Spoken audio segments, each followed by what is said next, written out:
selalu ajaib bagiku, jalanmu tak terselami. Saat kau yang membuka pintu, tak ada yang menutupnya.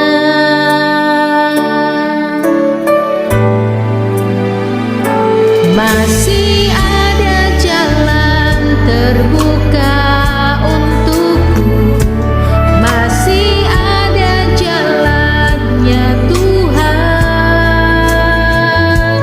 masih ada jalan terbuka untukku. Kulihat kebesaran-Mu. Saudara-saudara yang Tuhan Yesus kasih, berjumpa kembali dengan saya dalam khotbah online GBC Anugerah Bermazmur Minggu 31 Oktober 2021. Mari kita merendahkan diri, meminta hikmat dan pencerahan dari Tuhan. Bapa yang kekasih, kami bersyukur karena anugerah dan kebaikan yang Engkau sudah berikan buat kami. Terima kasih Tuhan sudah memelihara kami sampai hari ini, dan sungguh Tuhan kami rindu mendengar berita firman-Mu.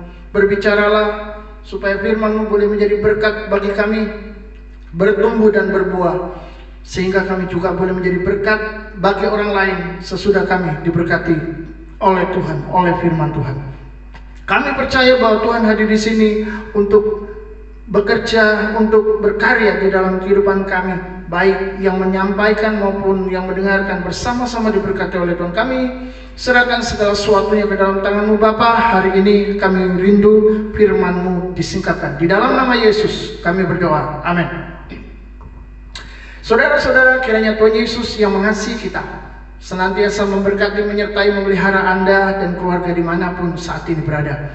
Dan saya percaya bahwa kasih-Nya tidak akan pernah berhenti, tidak akan pernah berkurang di dalam keadaan dan kondisi apapun saat saudara mendengarkan firman Tuhan. Hari ini saya mau sampaikan satu tema firman Tuhan, adakah harapan di hari esok?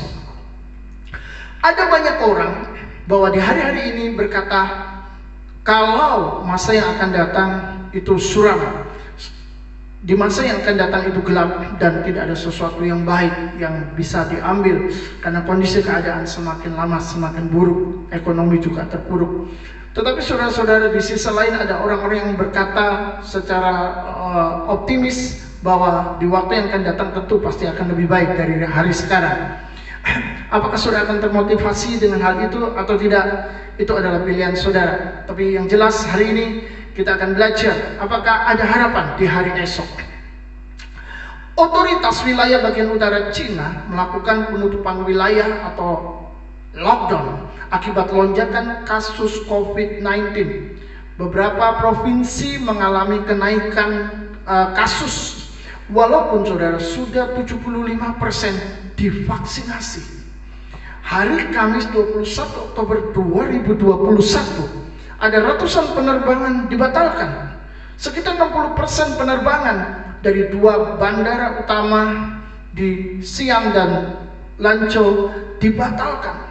Dikutip dari AFP. Saudara, Indonesia memberikan peringatan waspada untuk COVID gelombang ketiga yang sekarang lagi marak di luar negeri.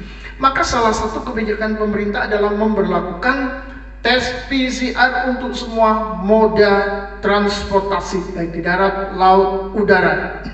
Mengapa? Karena jika terjadi lonjakan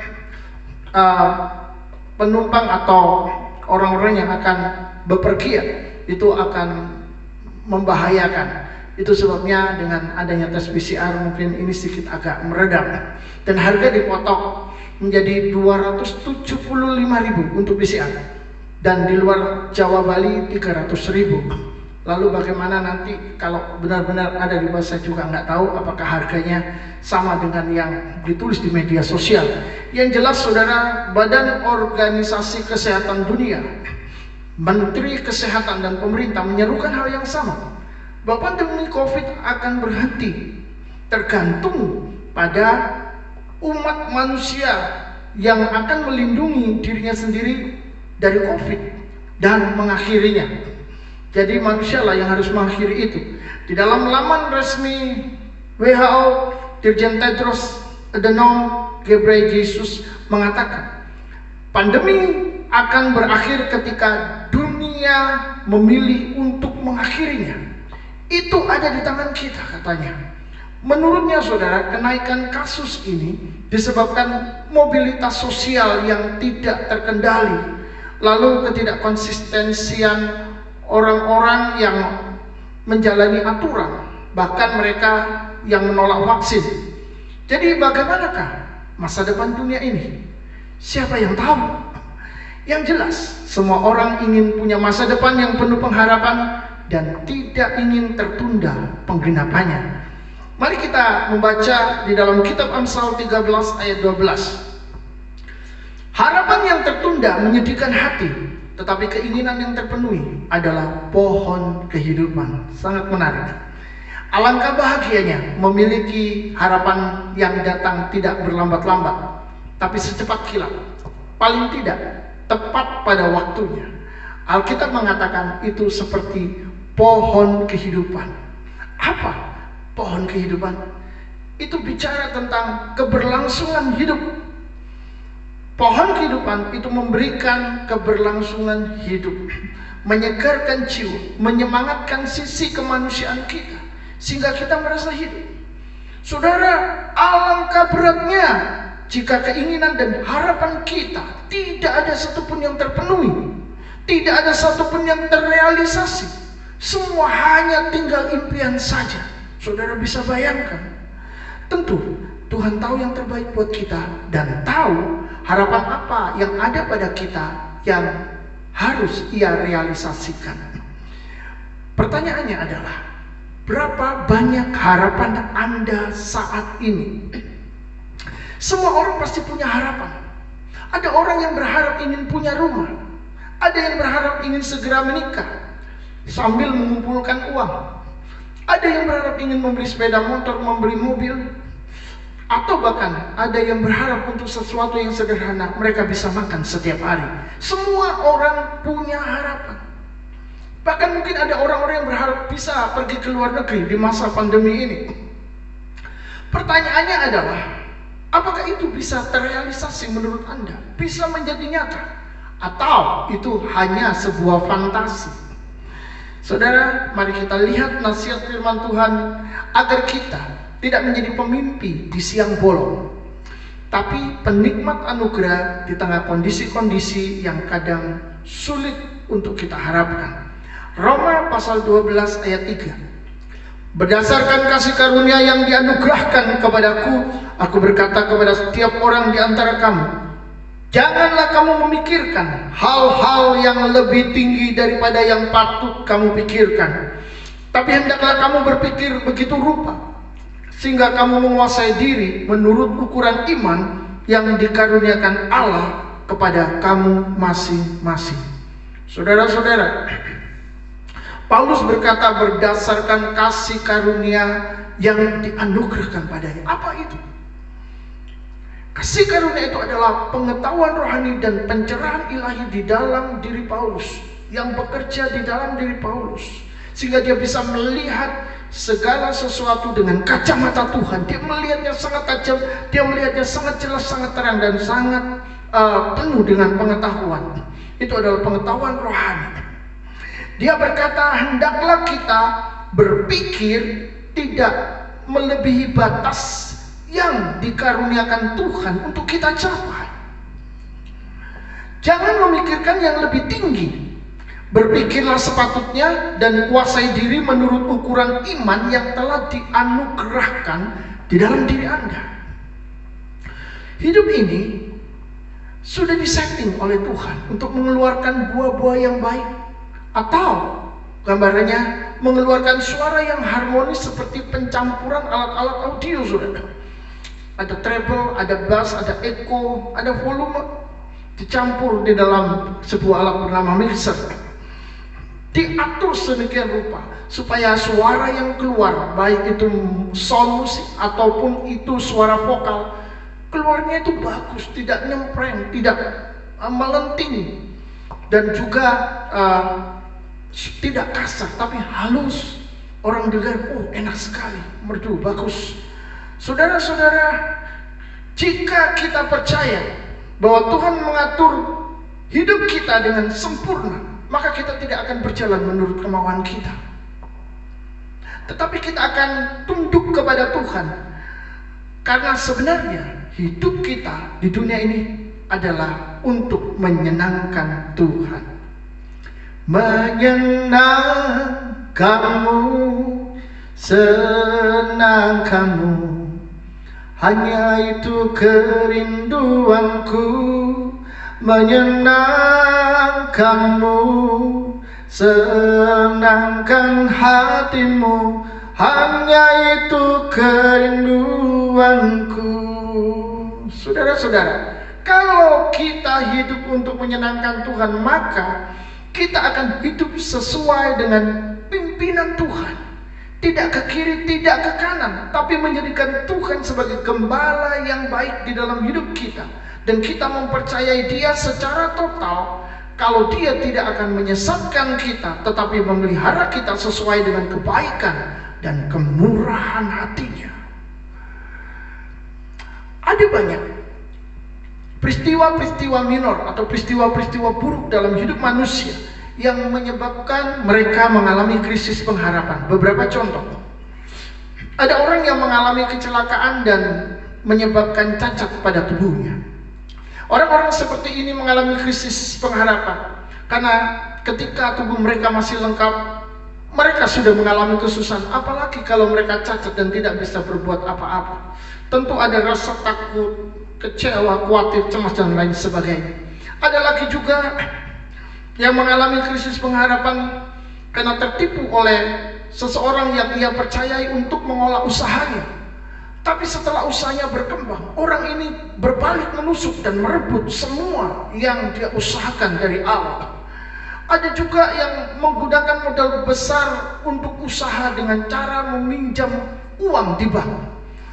Tetapi saudara terus merugi sampai titik nol dan harus mengembalikan hutangnya di bank. Dan tentu saja itu sangat mengerikan. Apalagi kalau tidak bisa bayar, debt kolektor datang, wow, sudah kacau. Ada yang mengalami kekerasan dari orang-orang yang seharusnya memberikan pertolongan dan cinta. Ini juga menyebabkan krisis dalam kehidupannya. Menjadi korban fitnah dari orang-orang yang dikasih dan dipercayai. Wah, ini lebih berat lagi juga, saudara. Ada orang-orang yang mengalami krisis dalam hidupnya karena kehilangan orang-orang yang mereka cintai. Tadinya mereka bersama, mereka hidup bahagia, tapi tiba-tiba satu diambil. Oh, itu sangat mengerikan. Saya ingat bahwa ada seorang katakanlah bibi begitu ya. Saya punya seorang bibi dan suatu kali suaminya saudara diambil, suaminya meninggal karena sebuah kecelakaan. Saya melihat sendiri pada saat itu dia menjerit-jerit histeris karena biasa berdua, saudara, biasa bersama, dan tentu itu sangat berat bagi mereka. Saudara, ada orang-orang juga yang kehilangan masa-masa kejayaan dan jalannya sudah tertutup untuk kembali menjadi jaya. Ini juga menyebabkan krisis, menyebabkan pikirannya bermacam-macam. Ada juga orang-orang yang memiliki latar belakang yang rendah menurut anggapannya, sehingga saudara dia sulit sekali untuk bersosialisasi dengan orang lain. Gagal untuk mengalami kemajuan hidup karena dia terjebak dengan keadaannya, sehingga saudara dia mengalami yang namanya miskin pengharapan untuk menjadi lebih baik. Tentu saja saudara, daftarnya bisa semakin panjang kalau diteruskan, karena peristiwa-peristiwa minor ini bisa sangat kompleks untuk dibincangkan. Itu sebabnya tidak mudah untuk memiliki harapan yang baik di hari esok, karena mindset manusia itu dipengaruhi oleh latar belakangnya. Apa itu mindset? Mindset adalah kumpulan pikiran yang terbentuk karena pengalaman dan juga karena keyakinan yang mereka jalani sebelumnya. Jelas saudara bahwa Tuhan mengajak kita untuk melihat masa depan di tangannya, dan bukan di dalam pengalaman kita yang cacat dengan pengalaman-pengalaman minor tadi, pengalaman-pengalaman yang buruk tadi. Tentu tidak mudah melihat Tuhan baik kalau hati kita ini dipenuhi dengan sakit hati, penolakan, semangat antisosial, kecewa, dan banyak pengalaman minor yang terjadi dalam hidup. Sehingga saudara, berkembanglah rasa takut berharap dan bukan berjuang untuk melihat karya Tuhan yang nyata di dalam kehidupannya, karya nyata ilahi Tuhan dalam hidupnya. Saudara, orang-orang seperti ini takut untuk berharap. Mengapa? Karena dia memiliki pengalaman, mengalami trauma, bahwa ketika mereka berharap, mereka tidak pernah mendapatkan apa yang mereka harapkan. Justru pada kenyataannya hal-hal yang buruk, hal-hal yang tidak baik yang terjadi. Itu sebabnya diperlukan satu langkah ke depan untuk mengalami terobosan, keluar dari mindset yang tercemar dengan pengalaman-pengalaman buruk atau pengalaman-pengalaman minor di masa lalu. Karena itu harus ditanggalkan. Satu langkah itu dinamakan iman. Iman mengalahkan dunia. Mari kita baca di dalam surat 1 Yohanes pasal 5 ayat 4. Sebab semua yang lahir dari Allah mengalahkan dunia, dan inilah kemenangan yang mengalahkan dunia, iman kita. Jadi yang perlu kita sadari pertama adalah status kita sudah bukan dari dunia ini. Status kita dari surga, kita ini milik Allah. Karena firman Tuhan berkata, sebab semua yang lahir dari Allah. Jadi semua berasal dari Allah. Lalu yang kedua, kita perlu menyadari kita bukan si miskin tanpa anugerah, tapi kita adalah si kaya dari Bapa yang besar dan sangat berkuasa. Meskipun kita mungkin tidak punya banyak uang, tapi kita harus ingat, Bapa kita di surga adalah pemilik segala sesuatu. Dia memiliki semuanya, walaupun dia belum memberikan wewenangnya untuk menguncurkan dananya untuk kita, saudara. Ya, ada anak konglomerat yang oleh ayahnya memang sengaja dilatih, dipisahkan, dijauhkan dari keluarganya untuk belajar mandiri dan bertanggung jawab. Tentu saudara, dia tidak bisa hidup enak, hidup menikmati kekayaan ayahnya yang adalah seorang konglomerat. Tetapi walaupun begitu, itu anak konglomerat, saudara. Ini orang kaya karena hanya sementara saja dia dibiarkan begitu. Tetapi nanti ketika sudah tiba waktunya, dia akan memiliki semua milik ayahnya. Dia akan menerima warisan dari ayahnya, dan tentu dia akan menjadi konglomerat kemudian. Saudara-saudara yang dikasihi Tuhan, itu sebabnya ada kecukupan kasih karunia apapun kondisi kita. Kita punya Bapa yang besar yang sanggup mengerjakan hal-hal besar dalam hidup kita yang kecil ini. Buang segala ketidakmampuan kita untuk berpikir positif dan berpikir besar. Serahkan pada Tuhan agar Dia memberikan iman dan mengubah hari-hari kita dengan bergantung, berharap, dan mengandalkan Dia yang sanggup mengubah yang buruk menjadi yang baik. Di dalam kitab Amsal 23 ayat 17 sampai 18, firman Tuhan berkata, janganlah hatimu iri kepada orang-orang yang berdosa, tetapi takutlah akan Tuhan senantiasa. Karena masa depan sungguh ada, harapanmu tidak akan hilang. Saudara, takut akan Tuhan adalah satu paket dengan iman yang membuat masa depan terjamin dan harapan menjadi milik kita dan tidak akan pernah hilang. Jadi tanggalkanlah pikiran-pikiran buruk akan hari depan dan masa depan kalau mindset kita ini selalu kembali lagi ke masa lalu, kembali lagi ke masa-masa silam, kembali lagi kepada hal-hal yang buruk di belakang sana, sesuatu yang sudah pernah terjadi. Lepaskan itu, saudara, karena sekarang kita sedang menyentuh tanah yang diberkati oleh Tuhan. Kita telah menjadi milik Allah, milik Bapa yang mengasihi kita, yang peduli dan ingin kita melangkah tanpa ragu-ragu. Sebab di dalam Dia terletak segala kekuasaan dan kemuliaan, dan Dialah yang mengatur masa depan kita, sehingga harapan di hari esok itu sungguh-sungguh ada. Bukan manusia yang mengadakan, kita tidak bisa. Bukan orang lain yang mengadakan, mereka siapa? Tapi Bapa kita di surga sungguh-sungguh menyiapkan segala sesuatu untuk kebaikan kita. Mungkin ada orang yang berkata, bagaimana saya bisa mempercayai Tuhan? Bagaimana saya bisa mempercayai Allah? Bagaimana saya percaya hari depan saya akan baik, hari esok saya akan bagus, sedangkan di dalam pengalaman sehari-hari saya terus mengalami hal-hal yang buruk. Saudara-saudara yang dikasihi Tuhan, Tuhan itu tidak pernah bisa diprediksi apa yang mau dilakukan. Dia itu adalah Allah yang luar biasa. Ada seorang wanita yang bisu, tuli, dan miskin, dan tiba-tiba dia digagahi oleh seorang pria yang menyebabkan dia hamil. Tentu saudara, anaknya adalah anak haram di dalam pandangan semua orang. Tapi saudara, putrinya ini bertumbuh besar dan menceritakan kisahnya yang sangat tragis sebagai bahan perenungan akan karya Tuhan yang sulit dimengerti sebetulnya. Sang putri ini hidup sangat miskin di usia yang sangat muda. Ia bekerja sebagai buruh kasar di pabrik kapas atau di perkebunan kapas untuk memenuhi kebutuhan hidupnya dan ibunya yang terkena stroke.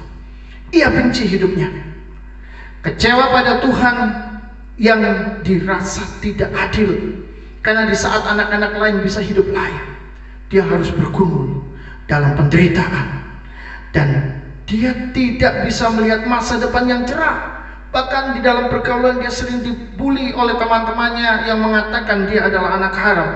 Saudara-saudara, suatu hari seorang pendeta berkata padanya, hidup ini adalah anugerah. Wow, tentu ini bertolak belakang saudara dengan apa yang dia alami selama ini. Pendeta itu melanjutkan, Tuhan tidak merancangkan kecelakaan atasmu. Wow, ini mengerikan lagi. Bagaimana Tuhan tidak merancangkan kecelakaan sedangkan hidupnya sudah celaka? Dan pendeta ini meneruskan lagi, tetapi Tuhan merancangkan hari depan yang penuh harapan, dan selama bisa memilih, pilihlah yang baik. Wow, saudara-saudara, bagaimana jika saudara di dalam situasi seperti itu? Kalau saudara menjadi dia dan saudara mendengar ada seseorang berkata seperti itu, kira-kira saudara akan melakukan penerimaan atau justru bahkan penolakan? Tapi yang jelas saudara, perempuan ini saudara semangatnya bangkit, dan dia percaya bahwa doa ibunya membuat dia kuat menghadapi tantangan hidup. Akhirnya dia mengingat kata-kata pendeta itu, selagi masih ada waktu untuk memilih, pilihlah yang baik. Dan dia memilih keluar dari rasa kecewa dan tidak berguna. Dia mulai bekerja dengan giat untuk membiayai sekolahnya dan ibunya yang sakit stroke.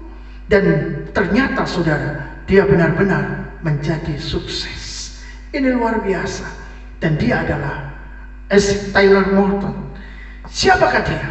Ternyata dia adalah Menteri Keuangan Amerika Serikat saat Jimmy Carter menjadi presidennya. Saudara-saudara, seorang yang hidupnya seperti celaka, tidak berguna, penuh penderitaan, masalah dan persoalan, ternyata bisa menjadi orang luar biasa, menjadi orang besar di negaranya. Dan itu menunjukkan ada tangan Tuhan yang bekerja mengangkat dia dan menolong dia. Eisenhower adalah contoh dari penggenapan janji Tuhan terhadap firman-Nya di dalam kehidupan anak-anaknya. Ada yang berusaha naik dengan caranya sendiri, dengan kekuatannya sendiri, keyakinannya sendiri, lepas dari pimpinan Tuhan. Tapi saudara, Tuhan mengingatkan bahwa orang-orang yang mengandalkan dia akan diberkati, dan orang-orang yang mengandalkan dirinya sendiri dan tidak mengandalkan Tuhan akan menerima kutuk. Mengapa? Karena Tuhan selalu mau jadi pusat dan bukan cabang. Tuhan selalu mau menjadi yang utama di antara yang utama dalam kehidupan kita. Itu sebabnya orientasi utama kita haruslah Tuhan dan bukan diri kita. Apapun yang saudara inginkan, rindukan. Setiap orang ingin enak, ingin bahagia, ingin ini dan ingin itu, ingin kaya, ingin sukses dan lain sebagainya. Ingatlah bahwa engkau hidup bukan untuk dirimu, tapi hidup untuk Tuhan. Dan kalau saudara menyadari itu, maka saudara akan berbahagia. Kalau saudara benar-benar hidup dan menjadikan Tuhan itu sebagai pusat, maka Dia pun akan membawa kita di jalan kemenangannya setiap hari. Itu janji firman Tuhan. Karena kita bersamanya, ada dalam jalannya, sehati dengan hatinya. Saudara, orang-orang percaya harus selalu mempercayai Dia dan percaya bahwa selalu ada harapan di hari esok bersamanya. Sebab Tuhan sanggup mengerjakan hal-hal yang mustahil bagi kita, hal-hal yang tidak mungkin, hal-hal yang sukar untuk kita. Percayalah bahwa di dalam Yesus ada hari esok. Amin. Tuhan memberkati.